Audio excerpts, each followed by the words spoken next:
le cercle RH pour parler des seniors, de l'agisme, parce qu'on va essayer d'utiliser un autre mot. Le sujet, vous l'avez vu, est au cœur de l'actualité, puisque le Conseil constitutionnel a supprimé un certain nombre d'éléments qui traitaient justement du débat que nous allons avoir avec mes invités. L'index senior, la visite médicale à 61 ans et le CDI senior, tout ça a disparu. Pouf! Où cela va-t-il atterrir? Peut-être dans un nouveau texte de loi. L'index, évidemment, n'est pas partagé par tout le monde. Et puis, il y a un débat très philosophique sur la relation des chefs d'entreprise, des DRH, à l'égard de quelqu'un qui a plus de 50 ans et dont on ne sait plus trop quoi faire en interne et qu'on n'ose pas embaucher parfois. Je pense avoir posé le sujet dans les grandes lignes. Amélie Favori-Guittet, ravie de vous retrouver sur le plateau de Smart Job, présidente de Talent Management Group, et vous êtes très impliquée sur ces questions d'accompagnement et de recrutement des seniors. Et puis avec nous, Caroline Young, ravie de vous retrouver toutes les deux, car vous êtes régulièrement venue chez nous, présidente d'Expert Connect. On l'entend, c'est destiné à des cadres pour... Nous, notre métier, c'est de recycler l'intelligence, et donc on fait travailler des retraités. Des retraités. C'est-à-dire d'ailleurs, légalement, on peut le dire à ceux qui ne le savent pas, on peut cumuler retraite et emploi. Absolument. C'est plutôt assez rentable, d'ailleurs. Même, enfin, on va en parler, mais c'est le sujet de l'émission, ça va même devenir une ressource nécessaire pour toutes les entreprises. C'est cela. Peut-être avec, dit-on, une réforme, peut-être pour réorganiser ce cumul retraite-emploi. Je pense qu'il faut surtout... Libérer, et pas remettre des contraintes. Et alors, je n'ai pas vu, évidemment, les textes de loi prévus, ni le décret d'application que nous attendons avec impatience. C'est ça. Mais j'ai peur qu'ils aient remis des contraintes inutiles, alors que les entreprises vont avoir terriblement besoin de cette ressource. On y vient. Vous voyez que certains se sont dit, mais c'est une aubaine incroyable, je vais pouvoir m'arrêter, toucher mon droit retraite. Pour certains cadres, elle est parfois très bonne, et réenchaîner immédiatement dans la même entreprise, mais cette fois-ci en statut auto-entrepreneur ou consultant, statut, et même statut salarié. Bien sûr. Amélie, parce que c'est un sujet, je sais, qui vous tient très à cœur, sur lequel vous êtes très engagée, vous faites des webinaires, vous en parlez beaucoup. J'ai vu Elisabeth Badinter qui expliquait que la France était gérontophobe, c'est-à-dire qu'elle n'aimait pas ses vieux et qu'elle n'aimait pas les vieux. Elisabeth Badinter, c'est une figure qui parle beaucoup des questions de laïcité, qui est une femme d'un certain âge ou d'un âge certain. Est-ce que vous êtes d'accord avec elle? Oui, je suis d'accord avec elle. On a beaucoup d'entreprises encore et beaucoup de personnes au sein des entreprises qui n'ont pas envie de travailler avec des vieux, donc des seniors. Seniors, pour moi, c'est à partir de 45 ans. 45 pour vous? Ouais, pour moi, c'est 45. D'ailleurs, c'est un flou artistique, parce qu'on ne sait pas exactement à partir de quel âge on est vraiment senior. Pour Pôle emploi et pour la PEC, ça va être 55. Pour l'INSEE, c'est 50. Mais on a droit à des aides seniors à partir de 45. Du coup, c'est un peu un flou artistique. Mais ça, c'est un flou artistique, excusez-moi, parce que ce sujet, on le traite très souvent. Rentrons dans le détail. Est-ce que c'est un flou artistique organisé qui permet à la fois aux entreprises de pouvoir réguler leur masse salariale? Est-ce que c'est un flou organisé par les pouvoirs publics? Parce que tout ce que vous dites là, j'imagine que les conseillers sociaux du président et de la première ministre le savent. Je pense. Mais je pense que ça arrange un petit peu tout le monde, parce qu'on a effectivement beaucoup de stats sur le chômage ou l'emploi des seniors pour les 50-55, les 55-60, les 60-64. On a ces taux d'emploi et de chômage qui sont connus. Mais pour le 45-55, le 45-50, on a un petit trou où on ne sait pas trop exactement, parce que sinon, en dessous de 50, c'est dans le cercle classique des plus de 26, mais du coup, c'est noyé un petit peu. Donc, je pense que ça arrange un petit peu tout le monde. On parle avec vous, Caroline, parce que vous êtes rentrée dans le vif du sujet de ces salariés qui ont une carrière, puis derrière, se disent, j'arrête pas parce que j'ai des compétences. Vous dites, ça va devenir incontournable.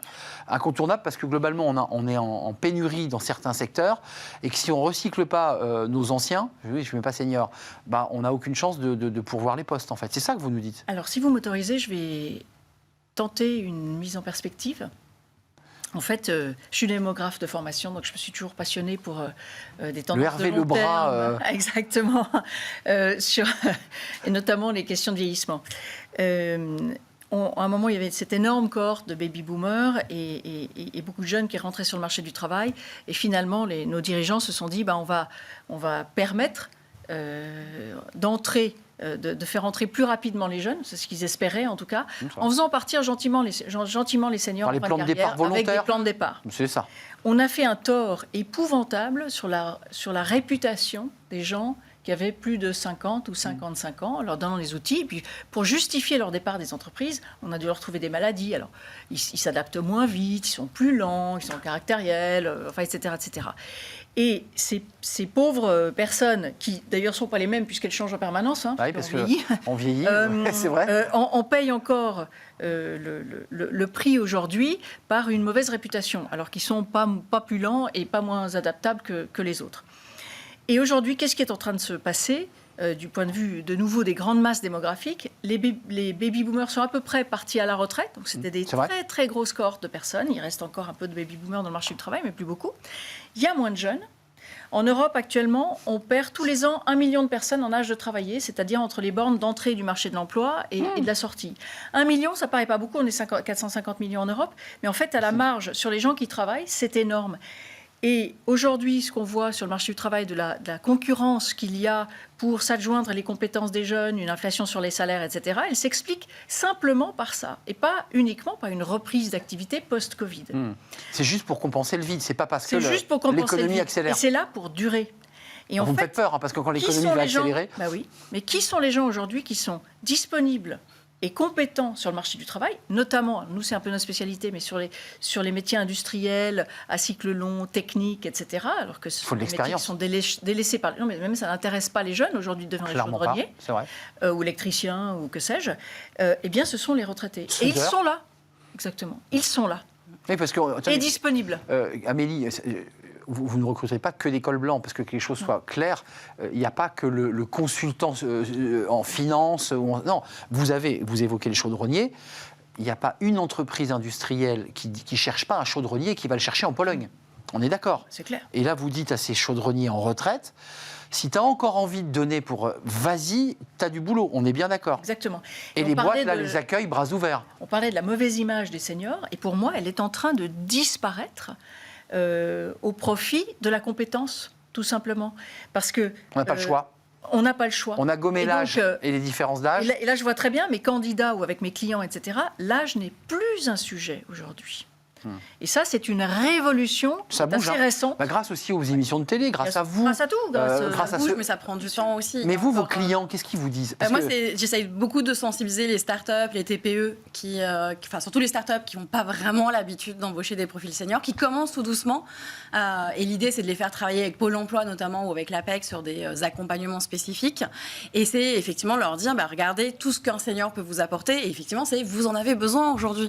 Quand vous êtes en train de lever des millions, vous êtes obligé d'avoir un ancien DAF qui sait brasser de l'argent, vous êtes obligé d'avoir un DRH qui sait comment gérer justement des recrutements en masse, qui va vous accompagner à structurer et à organiser. Donc moi, pour le coup, je suis plus sur les cols blancs, mais on a besoin aussi d'eux dans beaucoup d'entreprises pour aider les entreprises à se structurer, à s'organiser et à rassurer les plus jeunes qui arrivent sur le marché de l'emploi et qui sont très angoissés. Juste quelques mots sur les femmes, parce que là, on parle de chaudronniers qui sont quand même plutôt des métiers d'hommes ou des métiers techniques faits par les hommes.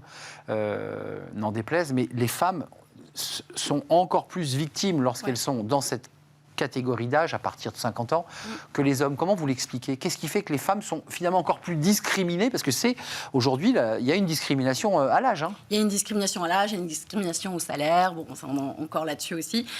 C'est aussi beaucoup le manque de confiance en elles, c'est-à-dire qu'on a aussi du mal, quand on est une femme, à se valoriser, à se mettre en avant. Donc elles ont du mal à aller chercher le contrat et à vraiment arriver à argumenter devant un recruteur. L'homme il y a toujours ce côté un peu très rassurant psychologiquement, de se dire qu'avoir un homme avec sa stature pour certains types de postes, c'est plus rassurant, il va pouvoir encadrer. Une femme, si on lui demande de manager, oui, mais c'est un peu une maman, elle va être trop douce. Et donc, vous l'entendez, ça encore? J'entends encore, j'ai toujours ces stéréotypes, moi, qui viennent dans la bouche des chefs d'entreprise quand je leur propose des profils de femmes. Ils me disent, oui, mais un homme, ça a plus de poigne. Je dis, non, il faut arrêter, c'est encore des stéréotypes qu'il faut combattre. Dernière partie de l'émission, parce que là, on a fait un diagnostic, on voit les actions que vous menez, mais concrètement, la politique des quotas, notamment sur la place des femmes dans les conseils d'administration, dans les COMEX, on voit que ça a plutôt porté ses fruits. Les chiffres sont plutôt bons. La loi Rixain, la loi Zimmermann. Est-ce qu'il faut, l'index senior posait cette question, il a été supprimé par le Conseil constitutionnel, est-ce qu'il faut imposer des quotas, c'est-à-dire des mesures qui seraient presque des mesures RSE? C'est-à-dire que dans ce on va montrer de son entreprise, il y aura l'égalité homme-femme, il y aura des questions d'inclusion. de handicap. Et puis, il y aura les questions des seniors. Est-ce que vous y souscrivez? Vous dites, le marché va se réguler de lui-même et ça va s'organiser? Alors, d'une part, je suis très, très méfiante des index. Il y a tellement d'entreprises différentes avec des situations différentes. C'est vrai. Donc, il y a des endroits où le senior est pertinent, d'autres, il l'est moins, parce que les technologies, parce que des nouveaux métiers, parce que sais-je. Donc, je suis très prudente là-dessus. Surtout, je pense que les entreprises aujourd'hui n'ont pas forcément besoin de contraintes supplémentaires avec des amendes potentielles à la clé. Mais surtout, je pense que la tendance est là et qu'elle est irréversible et que le problème va se résoudre de lui-même. Donc, je ne suis pas du tout... Le marché va se réguler, ça va s'organiser de lui-même. Moi, je suis pour un petit coup de pouce. Ouais, je pense que vous n'êtes pas complètement... Ouais, moi, je suis plutôt pour l'index, parce que je me dis que finalement, inciter les entreprises à le faire, ça peut être cool. Quand on interroge souvent les RH et les recruteurs, il y avait une enquête qui était sortie qui montrait qu'à plus de 70%, ils étaient prêts à recruter des profils seniors s'ils étaient obligés de le faire. Donc là, je me dis, OK, si vous êtes obligé, vous voulez le faire. Donc si la peur du gendarme. La peur du gendarme va faire bouger. Et en fait, on le voit dans les recruteurs quand ils sont en interne dans l'entreprise. Ils ont du mal à s'imposer face au manager. Et donc, en fait, quand le manager dit, faut juste me remplacer Micheline par Trucmuche, mais tu prends à peu près le même profil, donc en gros, plus jeune, machin. Ouais. Ils vont pas dire, oui, mais j'ai un profil qui est bien, qui est capé. Non, tu me recrutes la même chose, t'emmerdes pas. Et en fait, ils n'arrivent pas du tout à s'imposer, même si la plupart des RH et des recruteurs sont persuadés qu'un profil senior est capable de faire le job et peut apporter beaucoup de choses, ils n'osent pas le faire. Attendez, Amélie, ça serait cool. Vous nous dites quand même, là c'est de la sociologie très fine de l'entreprise, c'est que le manager peut aussi, d'une certaine manière, avoir peur du senior. Bien sûr. Parce qu'il peut être challengé sur ses compétences. Il peut être managé sur ses compétences et aussi des fois un problème de relationnel. Moi, très souvent, quand j'ai un manager, il me dit « mais oui, mais comment je vais faire pour le recadrer s'il est plus âgé que moi ? Je vais avoir l'impression de recadrer mon père ». Alors non, ce n'est pas ton père. Tu as une autorité sur lui. Voilà. Et donc, on a plein de mécanismes qu'il faut arriver à casser pour rassurer souvent le manager en disant mais cette personne que tu recrutes, elle va t'écouter, elle va te respecter et elle va aussi t'apporter des choses. Et Caroline Young, un mot sur les... Parce qu'un des arguments, il y a très longtemps, mais qui perdure, c'est le senior me coûte cher. Ça, on ne l'a pas encore évoqué, parce que le senior est trop lent, le senior a plein de défauts, mais puis en plus, il va me coûter cher.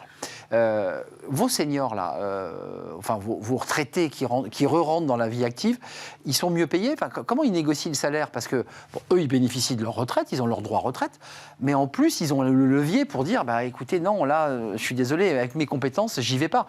Parce que c'est des métiers sous tension, là, dont vous parlez. Alors nous, il a fallu trouver un prix pour le retraité. Quand on a démarré il y a 20 ans... Le retraité a un prix. Et oui, parce que quand on a démarré il y a 20 ans, on nous disait, il est à la retraite, il touche une pension, on a besoin de plus de le payer, quoi. Hein.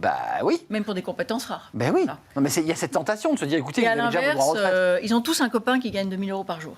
Bon, le monde est ainsi fait que la vérité est probablement entre les deux. 1000, c'est pas mal déjà. Voilà. Donc nous, on rémunère nos experts, on n'appelle pas retraités, parce qu'ils ont de l'expérience à partager. Ouais, on rémunère nos experts à la hauteur de leur dernier coût pour l'entreprise, c'est-à-dire qu'ils vont toucher la même chose qu'avant, à la journée. Donc en échange d'un tarif qui, pour du conseil ou de la prestation de service, est très modeste, ils ont la flexibilité qu'ils offrent et la compétence. Donc voilà, nous, on a pensé que ce point d'équilibre était pertinent. Juste un petit mot sur les retraites, puisque vous avez vu qu'on est quand même toujours dans le débat des retraites, on n'en sort pas. Je dis une bêtise, j'en suis pas sûr, on ne cotise plus. Hein. Une fois qu'on a soldé ses droits retraite et qu'on retravaille derrière, tout ce qu'on fait, parce qu'il y a des cotisations, elles sont basculées sur quelque chose, mais qui n'est pas ma répartition à moi. Ça va ailleurs. Justement, le texte... On travaille pour les autres, là. Le texte et une des réformes qui était l'objectif de la loi, c'était de permettre aux gens, puisqu'ils payaient des cotisations sociales, ça réglerait le problème, d'augmenter les droits. Bon, je fais l'impasse sur la complexité du système pour ajouter 2 € par mois aux retraités qui reprennent une activité. Mais ce que j'ai lu, mais de nouveau, nous n'avons pas les décrets d'application, c'est que ça ne changera pas la retraite de base, ça pourrait améliorer les complémentaires. Et alors là, je trouve que l'objectif, du coup, qui était d'aider les retraités modestes à améliorer leur pension, va être complètement raté. Mais de nouveau, je n'ai pas le contenu exact de la loi. Donc, effectivement, c'est pour ça que je soulève ce sujet, parce qu'il est dans le tuyau et il n'est pas encore sorti officiellement, mais ça veut dire qu'une partie de la cotisation de ce retraité, il cotise à perte. Alors, ça, de toute façon... On est d'accord. Mais en plus, de nouveau, on ne sait pas quelle sera l'application. Comment ça va s'appliquer. Amélie, un dernier mot. Est-ce que quand même, il y a à la fois un paysage, un verre à moitié vide et à moitié plein dans ce qu'on se raconte, parce qu'il y a quand même des choses qui se passent. Est-ce que vous sentez que les choses bougent dans l'entreprise ou, je repose ma question, il est quand même nécessaire de l'accompagner, au-delà des bonnes volontés de chacune et de chacun, d'éléments un peu plus coercitifs quand même, j'ai le sentiment, ou alors des incitations fiscales. Est-ce qu'il y a plusieurs pistes? Ça aiderait. Dès lors qu'on touche à l'argent pour une entreprise, c'est quand même très incitatif. Un jeune, une solution, et l'apprentissage avec une aide de 6 000 € pour l'apprenti. Voilà. On se dit, j'embauche. Mais alors là, vous n'êtes pas non plus. Non, mais il y a eu des tentatives. Le binôme senior, il y a quelques années, qui a été un échec. Ça n'a pas marché. Le CDI senior, je pense que c'était une catastrophe. Il était revenu dans le texte des retraites. Oui, voilà, mais je suis extrêmement sceptique sur le. Je veux dire, l'entreprise, elle est extrêmement simple. Elle est binaire. Elle a un besoin. Elle va le chercher, elle n'a pas de besoin. Si vous donnez 2 000, 4 000 euros, ça ne va pas marcher non plus. Donc, je pense qu'il faut faire des choses simples pour qu'elles soient directement utilisables. Merci à vous, mesdames, d'être venues sur le plateau. C'est un sujet qui avance et sur lequel, j'en suis sûr, parce qu'il a été supprimé par le Conseil constitue, le gouvernement va devoir faire des propositions. La NDRH fait des propositions concrètes. Il y a un travail sur la fiscalité, sur un accompagnement du chef d'entreprise qui recrute. Mais vous avez raison, un entrepreneur ne recrute que s'il a des besoins et pas uniquement parce qu'il a une aide fiscale. C'est ce que vous vouliez nous dire. En tout cas, c'est la logique d'Expert Connect. Merci Caroline Young d'être venue nous rendre visite, présidente d'Expert Connect. Merci à vous, Amélie Favreguité. Vous revenez quand vous voulez, évidemment. Merci. Vous êtes toujours la bienvenue, présidente de Talent Management Group. Merci à vous. Et puis, on termine évidemment par notre rubrique Fenêtre sur l'emploi.